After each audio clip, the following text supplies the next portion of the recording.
Bom dia, meus queridos alunos do primeirão! Vamos hoje ter uma aula de filosofia medieval e aí eu separei aqui um material especial para vocês.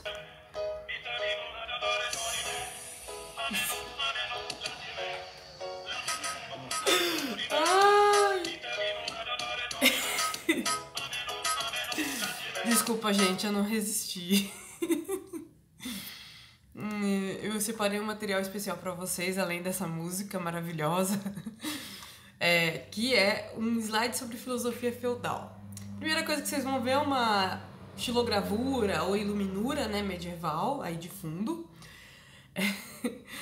E aí vocês vão perceber que tem Cristo sendo crucificado, né? E a maioria das iluminuras medievais, elas vão retratar muito o pensamento religioso daquela época, tá, galera? Por isso que vocês vão ver sempre as iluminuras medievais relatando esses pensamentos religiosos. Mas, curiosamente, as caras das iluminuras são idênticas. Pode ser até soldado, rei, Cristo, assim, diferente. Os caras parecem a mesma pessoa. Será que eles estavam prevendo as clonagens?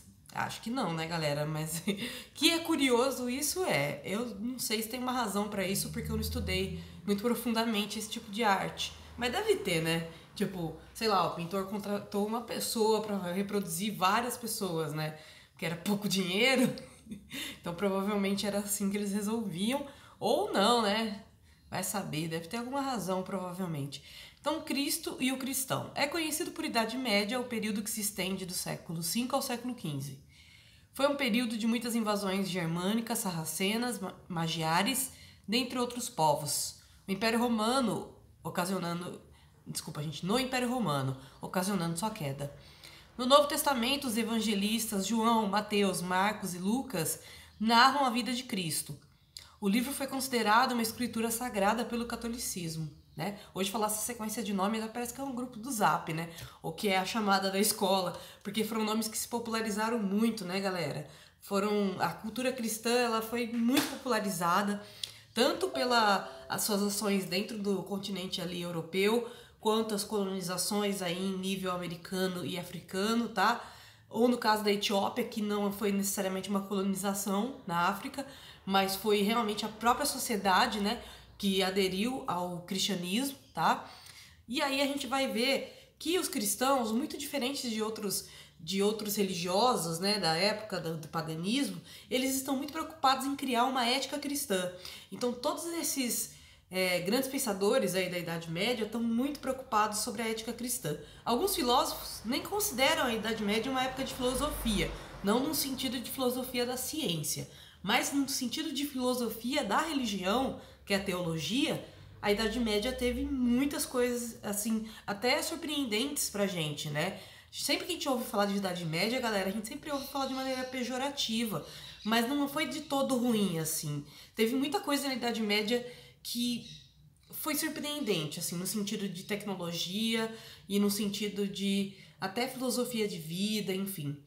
Eu posso dizer, isso historicamente está comprovado, que viver na Idade Média era mais difícil, lógico, pelas condições do tempo, né, pela falta de higiene, por vários fatores, né, medicina não era tão avançada, enfim, mas era menos exploratório em alguns quesitos. Trabalhadores da Idade Média trabalhavam até menos do que hoje a gente, né, que está acostumado a trabalhar muitas vezes 3 vezes aí, 3 períodos do dia, né, concepção de férias pra gente, pra eles era concepção de descansar, chegou o inverno todo mundo descansa, entendeu? Claro que os padeiros da vida, a galera que fazia coisa todo dia, não descansava, né? Mas é só pra vocês terem uma ideia, assim, que na Idade Média, o que a gente acha que a Idade Média que foi só a Inquisição é errado. A gente tem que ver a Inquisição como um momento realmente horrível e que foi um show de megalomania louca, né? De querer expor as pessoas pra serem maltratadas. Mas a gente tem que pensar que hoje fazem quase a mesma coisa, né? Nos linchamentos aí da vida, assim como hoje na internet, infelizmente, as pessoas assistem vídeos de agressão a pessoas, a bichos, coisas extremamente assustadoras e gore, né? Aquela coisa muito exposta, né? Que tem sangue, que tem fratura, que tem queimadura, que tem tudo que você imaginar. E elas compartilham isso falando, nossa, eu tô indignado. Mas na verdade não tá tão indignado assim não, né? Tá só compartilhando porque ficou impressionado de ver uma coisa dessa. E realmente uma visão dessa, pra galera da Idade Média, era uma coisa de cinema quase, ver alguém sendo crucificado e queimado, enfim. E lembrando que eram práticas muito comuns, tá? No Império Romano era comum os caras colocarem as pessoas dentro de um touro de bronze e fritar a pessoa lá dentro. O que era uma crucificação, né, gente? Vamos combinar, era o show de horrores, assim, e que nem eu falei, a gente tem que refletir que no nosso tempo histórico ainda tem esse show de horrores também, só que em outras modalidades hoje em dia, né? Ou às vezes escancarado como era nessa época. Então a primeira filosofia que eles vão fazer é a patrística.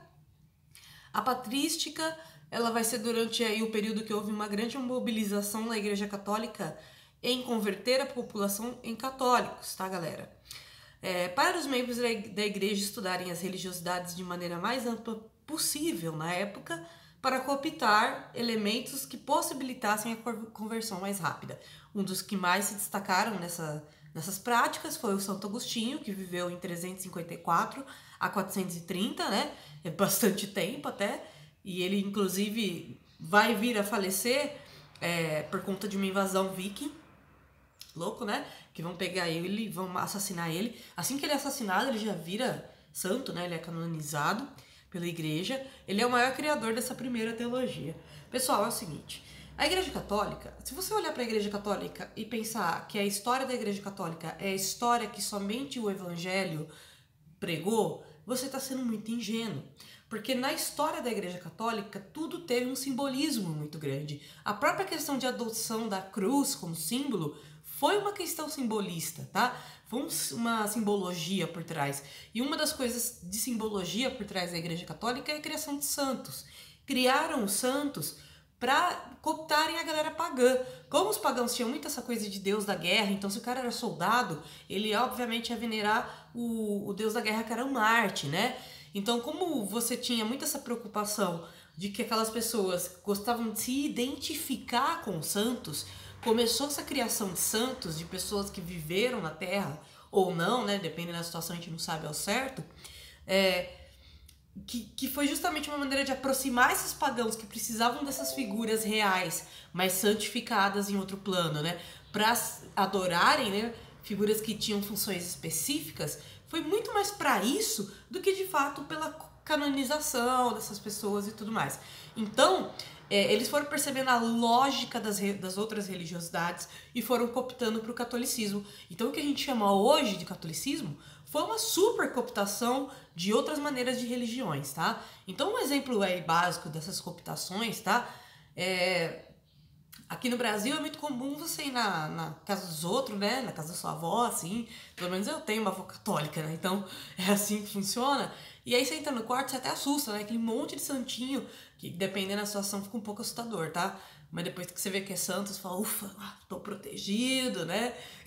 Mas um monte de santinho ali na cabeceira da cama. Você fala, cara, como que o brasileiro colocou o santo na cabeceira da cama e achou isso normal? Ou dá café pro santo e acha isso de boa? Porque a gente, nas religiosidades de matrizes africanas, trazidas pelos africanos no Brasil, a gente tinha essa proximidade entre o orixá, né, e a pessoa. E quando eu digo essa proximidade, eu não estou dizendo que o orixá ficava assistindo a vida das pessoas como se fosse um grande Big Brother. Mas é porque, na verdade, você podia literalmente se comunicar diretamente com ele. Não tinha aquela burocracia que nem na Igreja Católica, que você tem que falar com o representante do representante do representante de Deus. Não, eu posso ter essa conexão direta, né, com o orixá, que era um deus, né? Então, e que é um deus ainda, né, dentro da visão do candomblé. Então, galera, uma coisa muito legal da gente entender desse período é essa relação aí, que foi essa cooptação que aconteceu em vários países, inclusive no Brasil.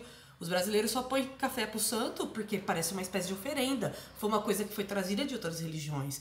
O brasileiro, ele não faz o catolicismo europeu. Ele teve a sua própria versão de catolicismo, tá?